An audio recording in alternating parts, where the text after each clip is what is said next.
एक ऐसी दुनिया जहां इंसान मरने के बाद भी तुम्हारा पीछा कर सकता है। इंसीडियस की कहानी सिर्फ घोस्ट और जंप स्केयर तक लिमिटेड नहीं है। द फर्दर, एस्ट्रल प्रोजेक्शन, एक मिस्टीरियस ऑल वुमेन और ऐसी एंटिटीज जो इंसान की सबसे कमज़ोर जगह को जानती है। लेकिन इन सब के पीछे असल कनेक्शन क्या है? जोस और डेल्टन का द फादर से क्या रिश्ता है? एलिस को इन सुपरनेचुरल केसेस के सामना कैसे करना पड़ा? और पार्कर केन की कहानी इस पूरी यूनिवर्स से कैसे जुड़ी है? आज हम इंसिडियस की सारी 5 मूवीज़ को एक ही वीडियो में स्टोरी के साथ साथ हिडन डिटेल्स, इंपॉर्टेंट कनेक्शंस और इंटरेस्टिंग थ्योरीज के साथ समझेंगे। तो वीडियो को एंड तक जरूर देखना, क्योंकि इंसिडेंट्स की असली कहानी सिर्फ जो स्क्रीन पर दिखाई देती है उतनी सिंपल नहीं होती। तो चलिए शुरू करते हैं इंसिडियस की पूरी जर्नी को। स्टोरी स्टार्ट होती है जोस और रेनाई लैम्बर्ट के साथ, जो अपने 3 बच्चों डेल्टन, फोस्टर और केली के साथ एक नए घर में शिफ्ट होते हैं। जोस एक टीचर है और एक इंटरेस्टिंग चीज़ ये है कि उसे फोटोज खिंचवाना बिल्कुल पसंद नहीं। अभी ये बस एक छोटी सी डिटेल लग रही है, लेकिन थोड़ा वेट करो गाइस, इसका कनेक्शन जोस के एक डार्क पास्ट के साथ कनेक्ट है जो एंड में तुमको शॉक्ड कर देगा।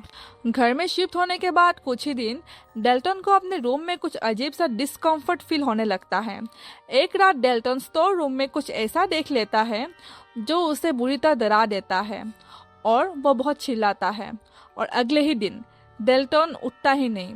हॉस्पिटल में डॉक्टर्स उसके सारे टेस्ट करते हैं, बॉडी बिल्कुल नॉर्मल है, लेकिन डेल्टन डीप कोमा में चला जाता है। 3 महीने बीत जाते हैं। आखिर फैमिली उसे घर ले आती है, लेकिन डेल्टन के साथ घर में पैरानॉर्मल एक्टिविटी और इंटेंस हो जाती है। फोस्टर बताता है कि उसने रात में डेल्टन को घर के अंदर घूमते देखा है।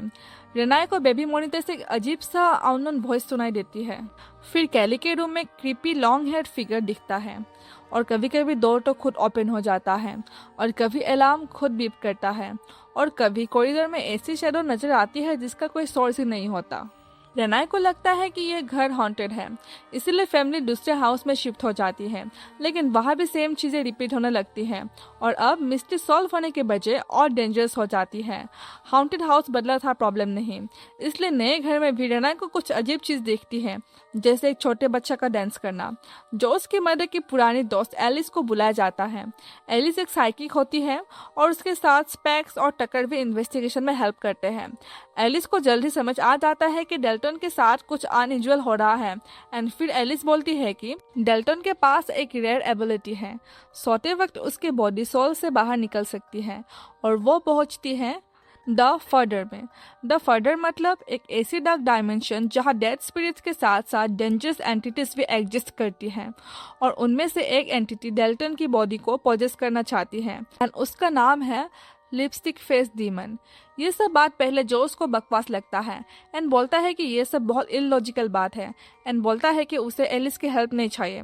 फिर वो जब डेल्टन के पास जाता है एंड रो रो के उसे कुछ सिग्नल्स देने को बोलता है उसके प्रेजेंस की, एंड तभी पीछे से एक क्रीपी ड्राइंग नीचे गिरती है जहाँ पर एक डीमन का ड्राइंग है एंड ये देख कर जोस को यकीन हो जाता है कि डेल्टन के सोल के साथ कुछ तो गड़बड़ हो रहा है एंड वो रेडी हो जाता है एलिस के हेल्प के लिए। लेकिन एलिस को सिर्फ डेल्टन का सीक्रेट नहीं मिलता, उसे जोस के पास का भी एक कनेक्शन मिलता है। जोस के पास एक बचपन से एबिलिटी थी, वो भी द फर्दर में ट्रेवल करता था और उस वक्त एक मिस्टीरियस ऑल वुमेन उसकी फोटोग्राफ्स में बार बार अपीयर होती थी। इसी वजह से जोस को फोटोग्राफ से इतनी प्रॉब्लम थी। एलिस ने बचपन में जोस की मेमोरीज को सप्रेस कर दी थी ताकि वो अपनी एबिलिटी भूल जाए और नॉर्मल लाइफ जी सके, लेकिन डेल्टन को बचाने के लिए अब जोस को वही चीज़ दोबारा करनी पड़ती है जिसे वो पूरी जिंदगी भूलने की कोशिश करता रहा था। द फर्दर में जाना। जोस वहाँ पहुँचता है, रेड रोज क्रॉस करता है और डेल्टन को ढूंढ लेता है। दोनों वापस निकल रहे होते हैं तभी जोस का सामना उस मिस्टीरियस ऑल वुमेन से होता है। जोस डेल्टन को लेकर रियल वर्ल्ड में आ तो जाता है, लेकिन प्रॉब्लम यह है कि जो जोस वापस आया था वो असल में जोस था ही नहीं। वो ऑल वुमेन एक्चुअली पार्कर केन था, यानी द ब्राइड इन ब्लैक की स्पिरिट थी और उसने जोस की बॉडी को पॉजेस कर ली थी। एलिस को कुछ गड़बड़ फील हो जाती है, लेकिन before she can do anything pauses Jaws उस पर अटैक करता है एंड उसको मार देती है और यहीं पर इंसिडियस की फर्स्ट मूवी एंड हो जाती है। लेकिन यहाँ पर एक सवाल ले जाता है, इस पूरी कहानी में उस ऑल वुमेन का आखिर जोस के साथ क्या कनेक्शन था, वो बचपन से जोस के पीछे क्यों थी और उसकी नज़र जोस पर ही हमेशा क्यों थी, इस राज का जवाब हमें इंसिडेंट चैप्टर 2 में मिलेगा। इंसिडेंट चैप्टर 2 हमें जोस के चाइल्डहुड में ले जाती है। जोस को बचपन से ही द फादर की एंटिटीज दिखाई देती थी। सबसे डिस्टर्बिंग फिगर थी एक ऑल वुमेन, जिसको हम द ब्राइड इन ब्लैक भी कहते हैं। अब हम इस ब्राइड इन ब्लैक के हिस्टोरी के बारे में थोड़ा जानेंगे। जो ऑल वुमेन थी वो एक्चुअली एक आदमी होता है जिसका नाम होता है पार्कर क्रेन।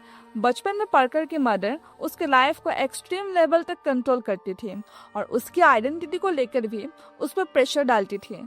सालों के इमोशनल एब्यूज ने पार्कर के अंदर इतना एंगर भर दिया कि बड़ा होकर वो एक सीरियल किलर बन जाता है एंड वो अपना बचपन वापस चाहता था। इसलिए वो जोस को टारगेट किया था जब जोस छोटा था एंड उसे जोस का लाइफ चाहिए था। अब प्रेजेंट में रेनाई को जोस के बिहेवियर पर डाउट होने लगता है क्योंकि जोस का बिहेवियर कभी भी नॉर्मल नहीं होता, जैसे सामने खड़ा आदमी उसका पति हो ही नहीं। इसी बीच स्पैक्स और टकर को एलिस की ऑल रिकॉर्डिंग्स मिलती है जहां उन्हें एक फोटो में सामने छोटा जोस एंड पीछे एक आदमी दिखाई देता है जिसका पिक्चर क्लियर नहीं होता।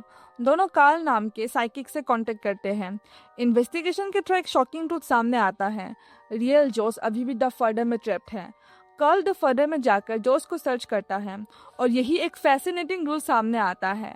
द फर्डर में टाइम नॉर्मल दुनिया की तरह नहीं चलता। जोस अपने पास तक पहुंच सकता है प्रेजेंट में रहकर। इसी वजह से फर्स्ट फिल्म के कुछ अनएक्सप्लेन मोमेंट्स का कनेक्शन अभी क्लियर होंगे।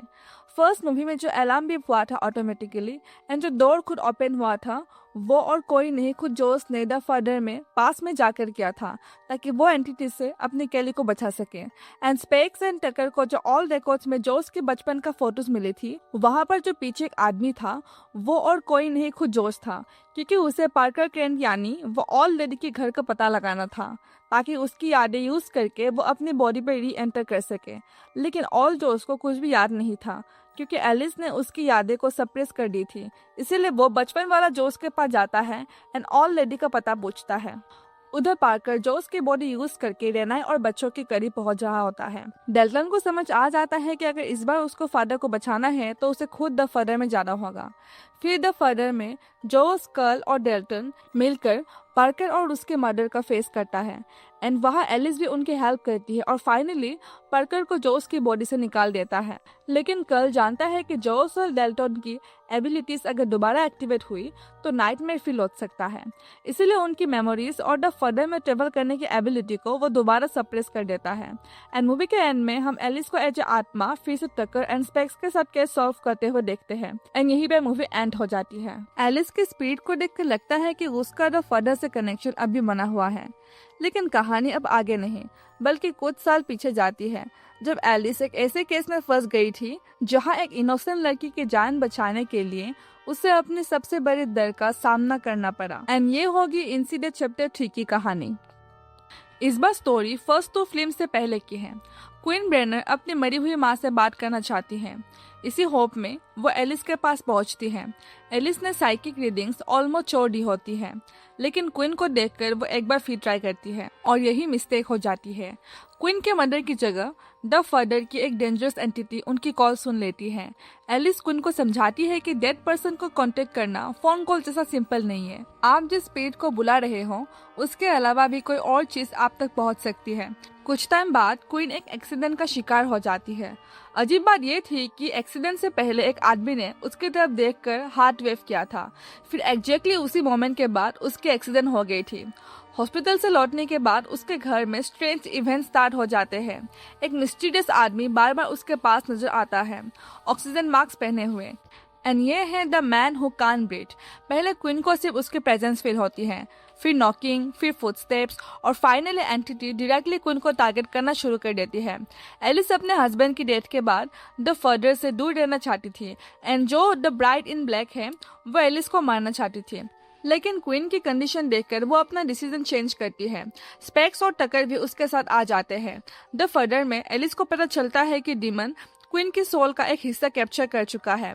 एलिस उसे लेकर रियल वर्ल्ड में भागती है, लेकिन तभी वो बूढ़ा आदमी उन पर अटैक कर देता है एंड क्वीन को ऑलमोस्ट अपना गुलाम बना ही लेता है। लेकिन तभी क्वीन की मॉम की आत्मा लिली आकर उनकी हेल्प करती है and finally the man who can beat को डिफीट कर देती है। क्वीन सर्वाइव कर जाती है और एलिस को एक इम्पॉर्टेंट रियलाइजेशन होता है, अपनी एबिलिटी से भागकर वो किसी को प्रोटेक्ट नहीं कर सकती। ये उसकी पावर है जो यूजुअली सबके पास नहीं होती एंड एक दिन तो सबको मरना ही है, दैट्स वाई उसे लोगों की हेल्प करना चाहिए। इसी पॉइंट के बाद एलिस, पैक्स और टकर की एक परमानेंट टीम की बिगनिंग होती है। लेकिन एक बात अभी भी मिस्ट्री है, एलिस को द फर्दर और इन पैरानॉर्मल एंटिटीज के बारे में इतना कुछ कैसे पता था और उसके अपने पास में ऐसा क्या हुआ था जिसने उसे इन सुपरनेचुरल केसेस से हमेशा के लिए जोड़ दिया था। इसकी कहानी हमें इंसीडियस द लास्ट की में देखने को मिलेगी।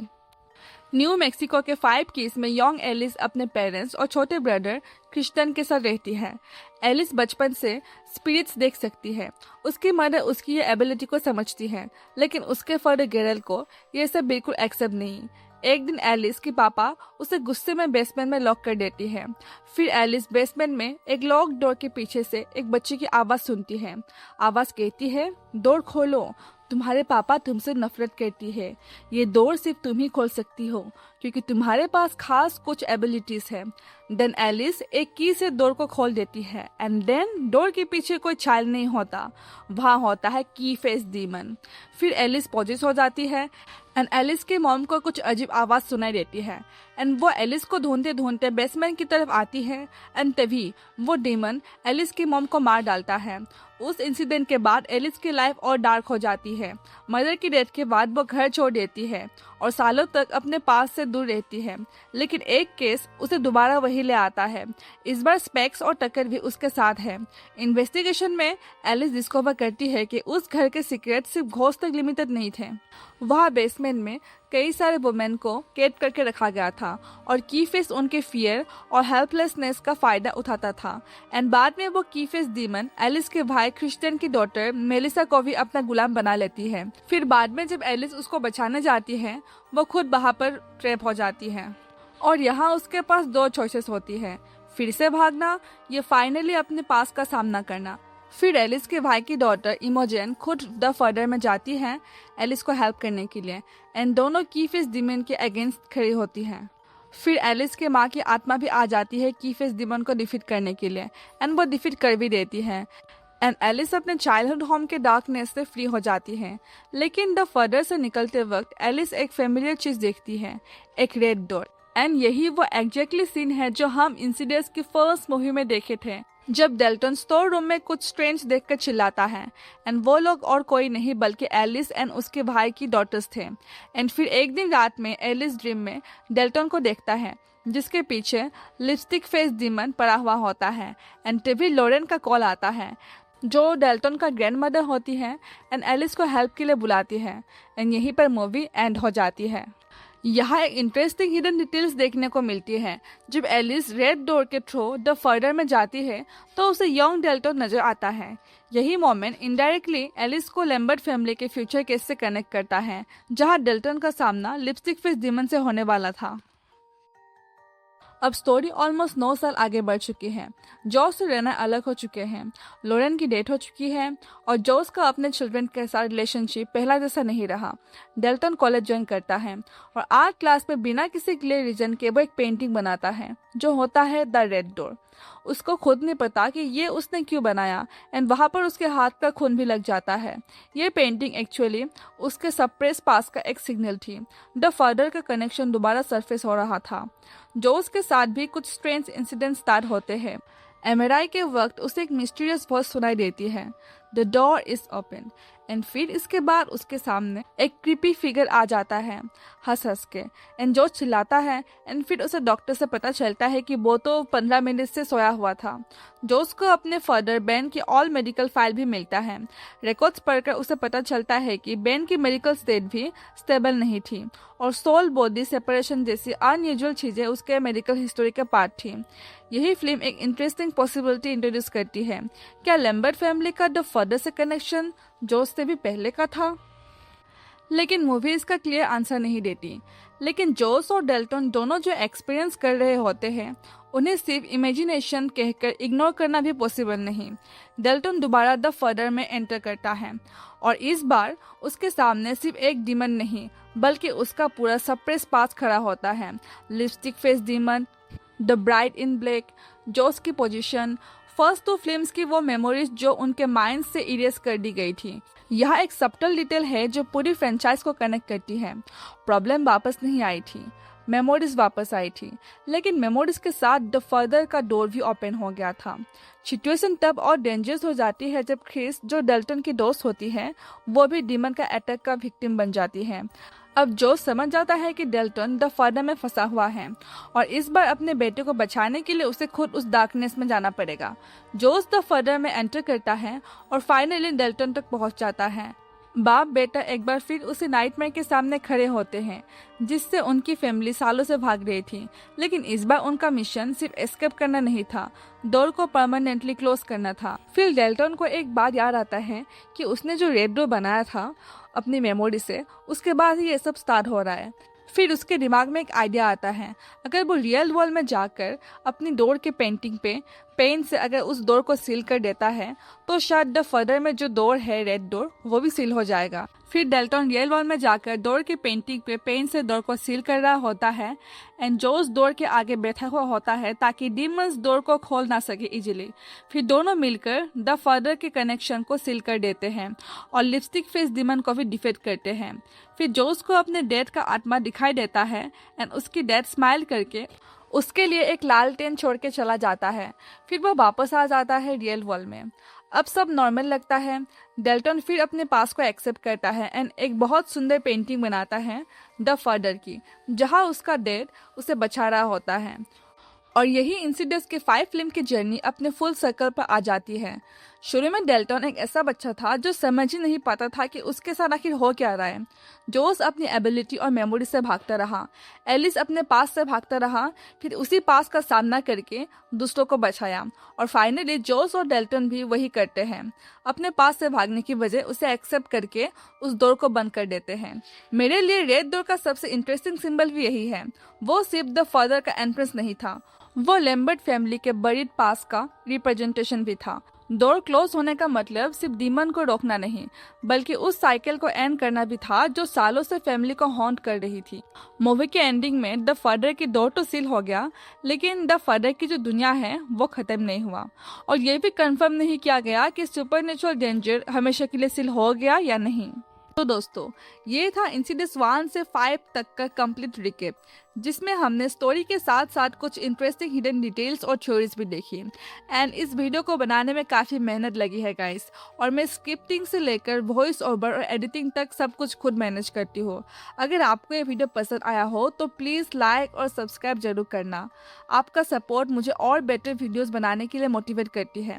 और हाँ, इंसिडेंट 6 के एक्सप्लेनेशन भी मैं जल्द ही लेकर आने वाली हूँ, सो स्टे ट्यून, क्योंकि द फर्दर का सफ़र अभी भी ख़त्म नहीं हुआ।